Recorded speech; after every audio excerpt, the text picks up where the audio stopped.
Hello everyone, welcome to my YouTube channel The Nucleus. So, firstly, like the videos, share the videos and subscribe the channel.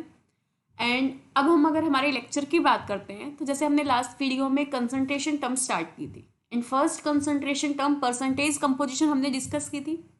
I hope आप सब लोगों को वो समझ में आ गई होगी, क्लियर हो गया होगा आपको कि परसेंटेज कंपोजिशन क्या होती है।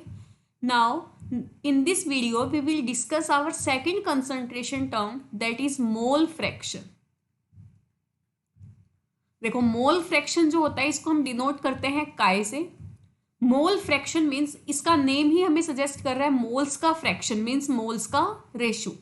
अगर हम बात करते हैं कि हमारे पास हमने एक सॉल्यूशन बनाया दो चीजों को मिला के a प्लस बी, अगर हमें a का मोल फ्रैक्शन फाइंड आउट करना है और b का मोल फ्रैक्शन फाइंड आउट करना है तो हम कैसे फाइंड आउट करेंगे। तो देखो, अगर हमें मोल फ्रैक्शन फाइंड आउट करना है तो सबसे पहले हमें क्या चाहिए होंगे, नंबर ऑफ मोल्स। किसकी रिक्वायरमेंट होगी हमें, नंबर ऑफ मोल्स की।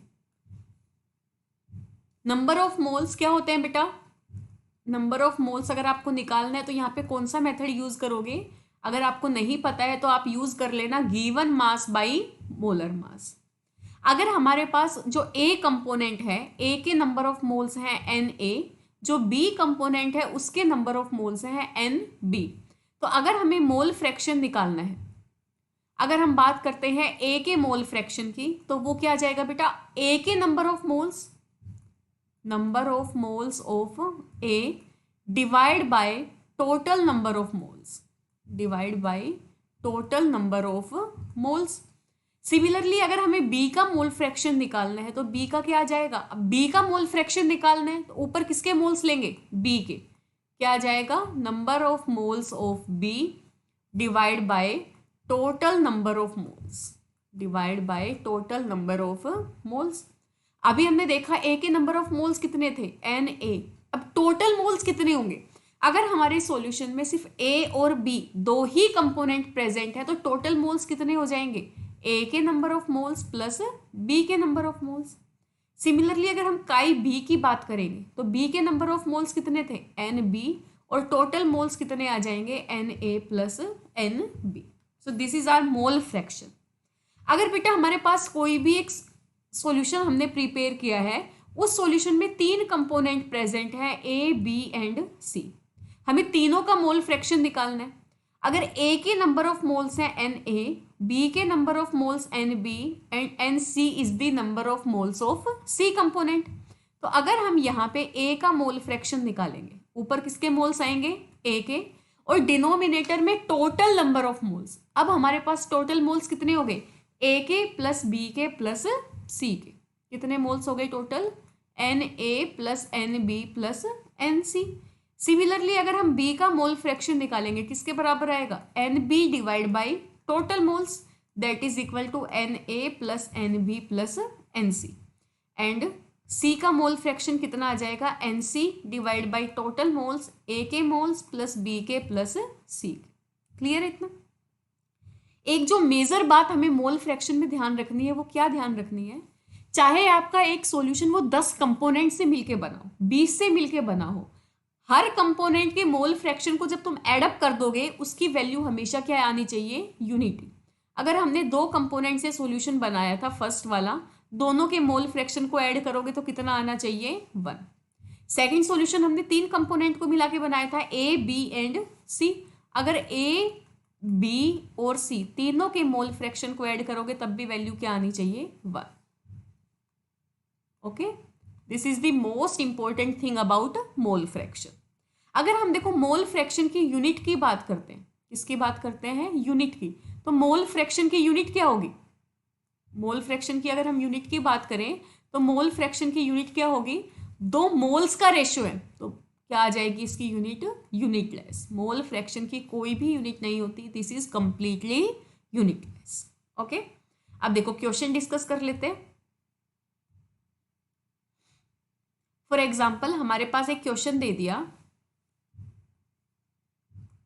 That A solution is prepared, a solution is prepared by mixing 2 moles of ammonia and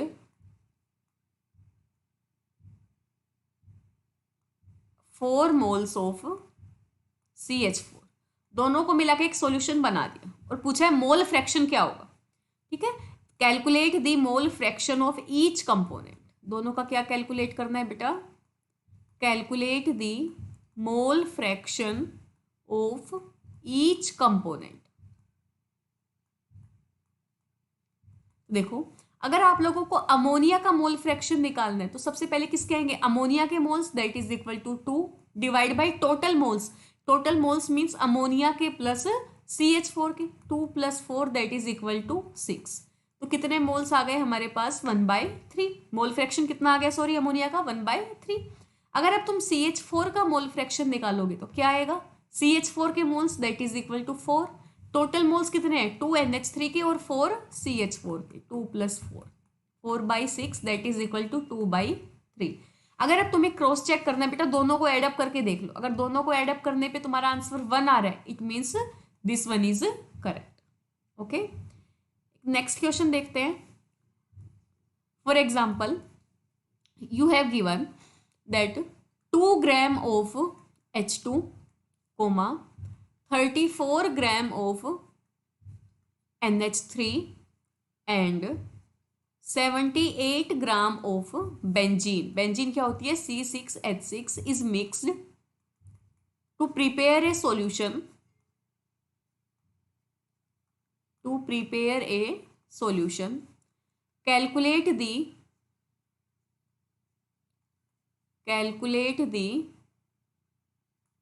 mole fraction,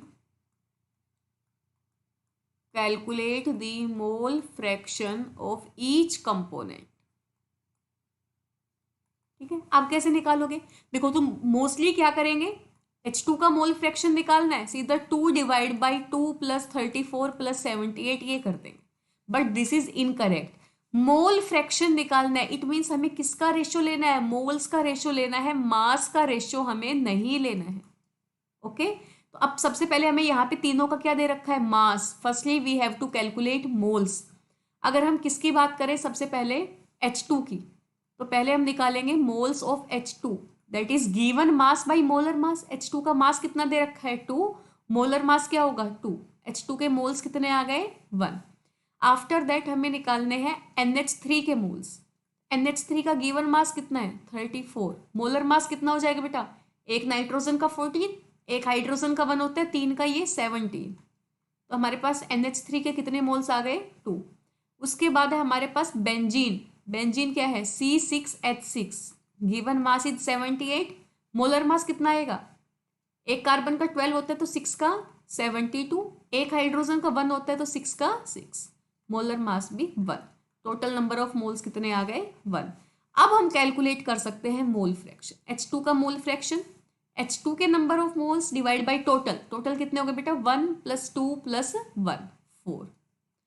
अगर हम बात करें NH3 का मोल फ्रैक्शन, NH3 के moles divide by total number of moles, that is equal to 1/2।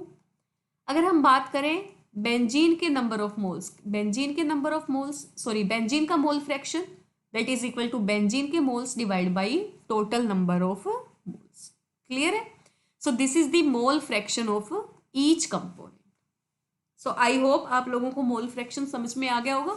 Simple C concentration term है, इसको आप पढ़िए, इसके क्वेश्चंस ट्राई कीजिए। फिर भी आपको कोई डाउट रहता है तो आप कमेंट सेक्शन में अपना डाउट छोड़ सकते हैं, वहाँ पे आपको उसका आंसर, सॉल्यूशन सब कुछ प्रोवाइड हो जाएगा। Okay, so thank you very much and everyone share the video and subscribe the channel if you don't have subscribe the channel. Thank you very much.